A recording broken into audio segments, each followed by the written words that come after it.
Indah Ayu Lestari. Khairil Anwar. Fadil. Fadrin Musakib. Oke. Sekarang kita akan belajar tentang berpikir komputasional. Ada yang sudah tahu berpikir komputasional itu apa? Ada nggak? Ada. Ya, coba Indra. Komputasional adalah sebuah pendekatan sistematis untuk memecahkan masalah dengan menggunakan teknik-teknik yang terinspirasi dari ilmu komputer. Oke. Menurut Kila, berpikir komputasional adalah berpikir yang secara sistematis. Pertama kita lihat pengertian berpikir komputasional. Berpikir komputasional adalah cara berpikir yang melibatkan pemecahan masalah secara sistematis dan efisien dengan langkah-langkah yang dapat dipahami oleh manusia dan juga komputer. Bisa? Lanjut ya. Selanjutnya, berpikir komputasional itu bukan hanya tentang coding, komputer, dan lainnya, tetapi bagaimana menyelesaikan masalah dengan pola pikirnya, pola jalan program di komputer.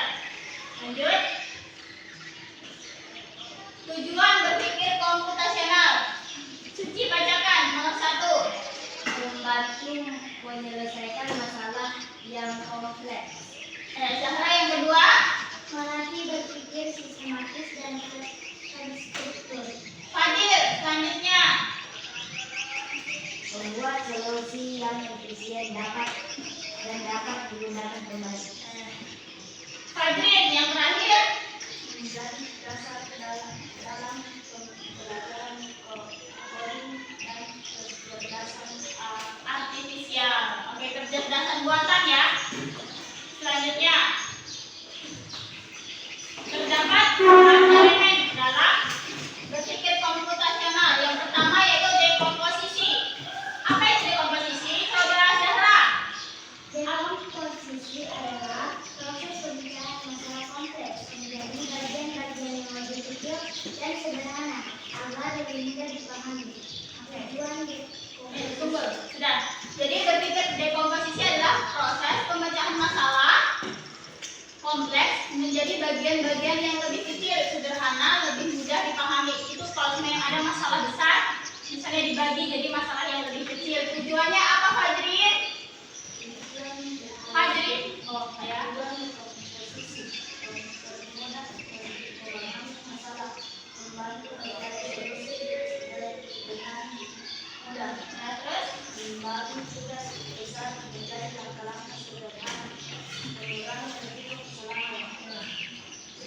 Selanjutnya kita masuk di contoh dekomposisi, yaitu misalnya kalau dalam kehidupan sehari-hari yaitu cara memasak mie instan. Yang pertama kasih kita apa kalau masak mie instan?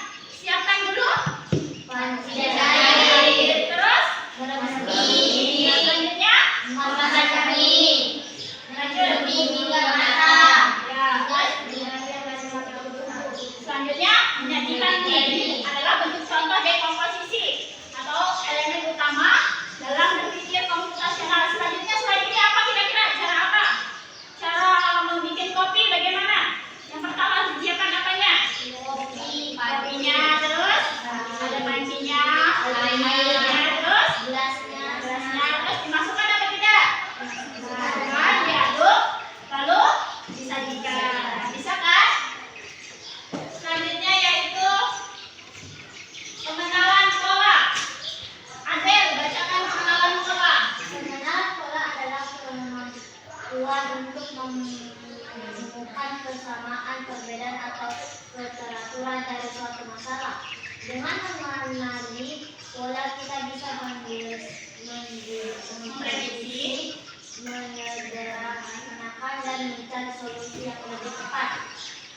Tujuannya Fadil baca. Tujuan pengenalan pola. Mempermudah memahami masalah, membantu menemukan aturan umum Dari data. Selanjutnya tepat pemecahan masalah dengan cara mengulang solusi pada pola yang sama. ya. Membantu membuat algoritma merah menjadi biru. Contohnya langsung aja dicontoh. Nah, dalam pengenalan pola, contohnya misalnya tentang pola waktu. Kalau siang, suasananya apa kira-kira? Panas. Terus terang. Kalau malam, Malam. terus kalau habis malam dia akan kembali ke Siang. makanya disebut dengan siklus waktu. Dia akan berputar terus mengikuti matahari dan bulan. Terus yang selanjutnya kalau pola lalu lintas. Kalau merah tandanya apa? Berhenti. Kalau kuning, Lari. hati-hati ya.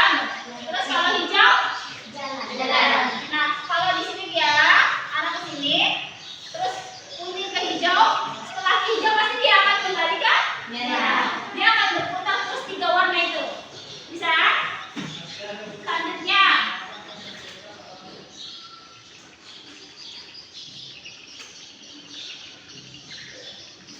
yang bagian 3 yaitu abstraksi. Salsabila bacakan. Abstraksi adalah proses mengumpulkan atau mengumpulkan informasi yang terdiri dan mengabaikan model yang tidak relevan sehingga masalah menjadi lebih sederhana. Nah, tujuannya Fajrin bacakan. Menyederhanakan masalah, fokus pada informasi yang relevan. Nah, terus Mengurangi kebingungan, mempermudah pembuatan algoritma atau solusi. pertama itu menyederhanakan masalah, yang kedua itu fokus pada informasi yang relevan, yang ketiga itu mengurangi kebingungan, yang keempat itu mempermudah pembuatan model algoritma dan solusi. Contohnya misalnya transportasi. Kalau ibu disebut kendaraan, kalian berfokusnya pada apa? Motor, mobil, ada bus juga kan. Terus kalau ibu fokusnya pada kendaraan, roda 2, Motor, sepeda, ada lagi yang rodanya 2. Kalau ibu fokus pada kendaraan roda 4, mobil, bus. Bus rodanya berapa ya? 4. Oh ya deh. Terus selanjutnya dalam matematika, misalnya ibu menyebutkan bilangan genap, itu tidak ada patokannya bilangan berapapun, ya. Misalnya 2, 4, 100, apalagi bilangan genap? 8. Terus apa lagi? Terus kalau ibu sebutkan patokannya bilangan ganjil, angka berapa? 7 terus 9 terus 3. Jadi tidak dipatok angka berapapun ya, yang penting termasuk dalam bilangan ganjil. Selanjutnya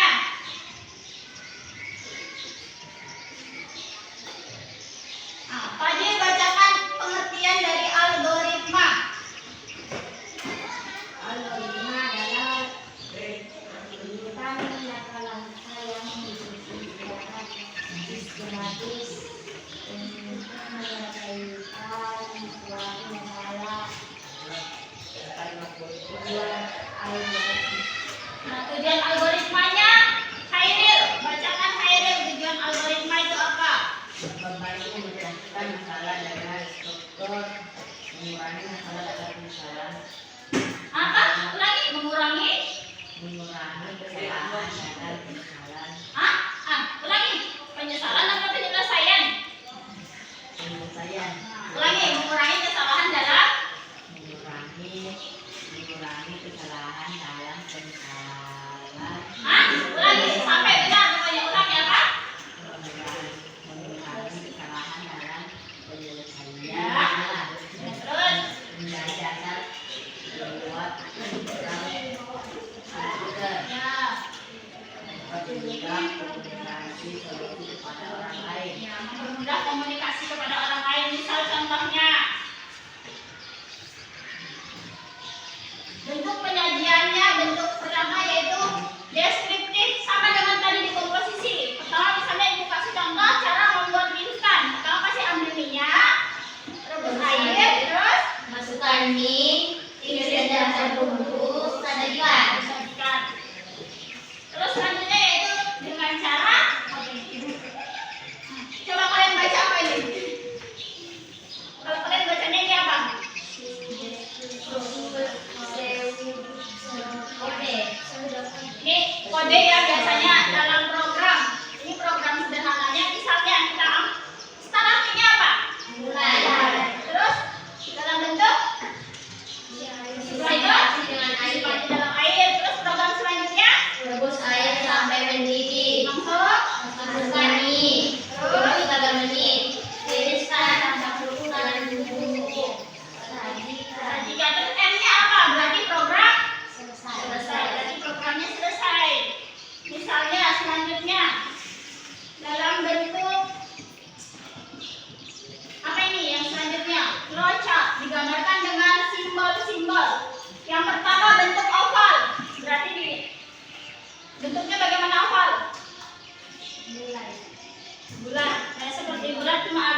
proses input, proses masuk atau proses keluar. Misalnya kalau dalam membuat mie, masukkan ke dalam panci, berarti dia pakai kode persegi. Kalau keluarkan pakai kode juga tidak? Pakai persegi panjang juga tidak? Kan persegi panjang proses pembuatan. Terus selanjutnya jajaran panjang, oh ini input dan outputnya. Input berarti masukkan dan keluarkan. Masuk, misalnya kalau masukkan mie, berarti pakai kode jajaran jenjang. Terus kalau outputnya keluar, berarti angkat mie atau angkat mie bahasa itu tiriskan. Oh ya, berarti tiriskan mie. Tiriskan kan? Kalau mau memindahkan sesuatu itu bahasanya. Kalau mau menuangkan apa bahasanya? Oke, ya nanti lanjut sekarang yaitu gerak ketupat, yaitu membuat keputusan. Misalnya kalau mie sudah matang, ya maka dia akan diproses selanjutnya. Kalau tidak, dia akan kembali mengulang ke atas. Bisa. Terus selanjutnya yaitu panah atau alur langkah. Tahu kan ada panah?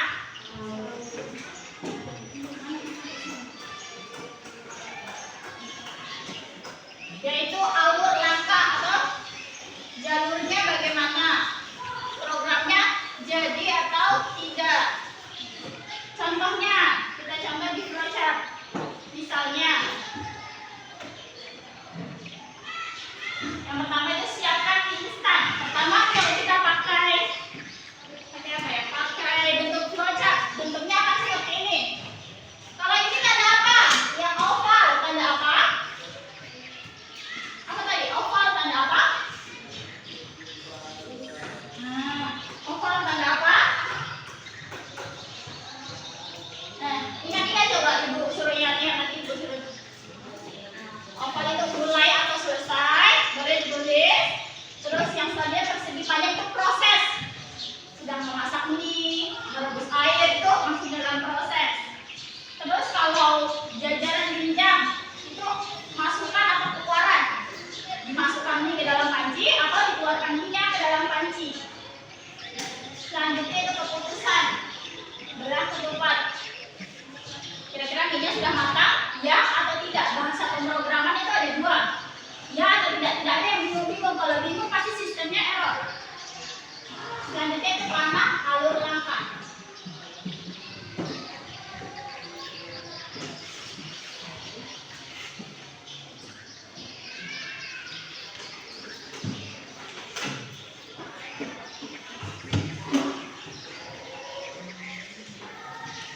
Nah, sudah bisa kan? Nah, ingat proses pembuatan mie, cara memasak mie instan.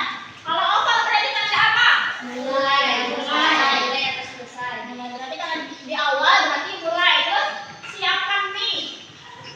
Bentuknya apa kalau disiapkan? Proses itu berarti persegi panjang. Ya, kita tulis nomornya dia 2. Berarti masuk satu ya. Siapkan mie nomor 1. Yang kedua, input dan bentuknya apa? Jajaran jenjang. Yang nomor 2 jajaran jenjang. Terus nomor 3, nyalakan. Bukan. Kalau nyalakan itu sampai dengan masuk input output. Kalau nyalakan berarti ada. Kalau sudah selesai memasak di apa? Kalau kamu nyalakan lampu, terus kamu pergi. Apa? Kalau kompor, kamu masak kan kamu nyalakan kompor. Selesai masak, kompornya kamu apa?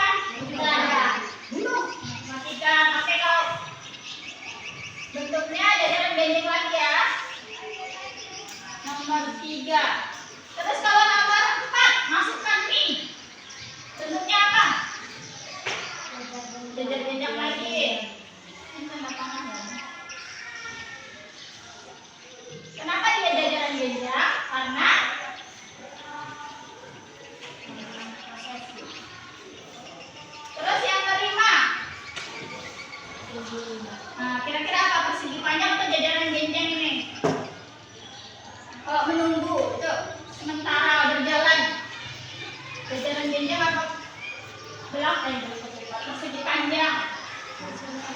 Persegi panjang karena dia masuk dalam proses. Terus selanjutnya, mie sudah matang.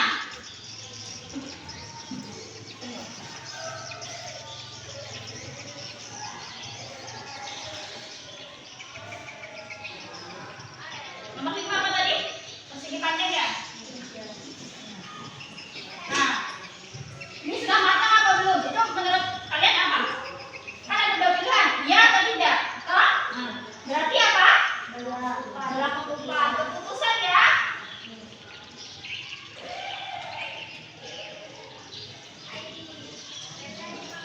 Kalau misalnya dibilang minyak belum matang, berarti dia akan kembali ke sini. Ke proses tidak matang, mie tidak matang atau belum matang. Dia akan proses ke angka 5 lagi, yaitu tunggunya sampai matang. Terus kalau sudah matang, itu berarti iya. Apa selanjutnya yang dilakukan? Masuk dalam proses. Terus selanjutnya, kalau itu sudah matang, masukkan bumbu termasuk dalam proses atau input output. Input atau output atau proses. Masukkan. Input, oh ya. Input bentuknya apa input? Legenda. Terus selanjutnya, ini siap disajikan. Apa bentuknya? Persegi panjang. Terus kalau kan sudah matang ini siap dihidangkan. Kegiatannya sudah selesai apa belum? Selesai. Berarti bentuknya apa terakhir? Nah, berarti bentuknya kita mulainya oval. Berarti kalau selesai oval juga kan? Berarti bentuknya